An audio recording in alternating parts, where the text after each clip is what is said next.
Assalamu alaikum. Урматтуу калык журтум. Урматтуу туугандар. Бул кайсы жер деп таң калып жаткан болсоңуз, бул Алтын Бешик деген тоо ушул туугандар. Мына бүгүн 2019-жыл 10-июнь кечээ күнү кар жааган.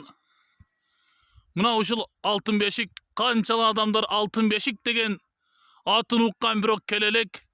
Миң уккандан бир көргөн жакшы демекчи. Мына бүгүн Алтын Бешиктин алдында отурабыз. Кудайыма шүгүр ушу Алтын Бешиктин алдыга жеткиргенине.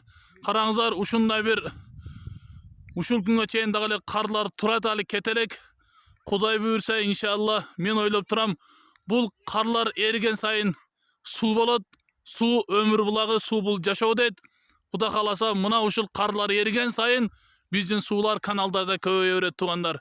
Мынакей эми буягын карасаңыздар, буякты карасаңыздар, машалла, азыр жайытта малдар жүрөт, арчалар турат. Мынакей азыр элдин баары жайлоолоп жаткан учур. Мынакей туугандар, эми күн чыгып атат. Мынакей Алтын Бешик ушул туугандар, миң уккандан бир көргөн жакшы демекчи.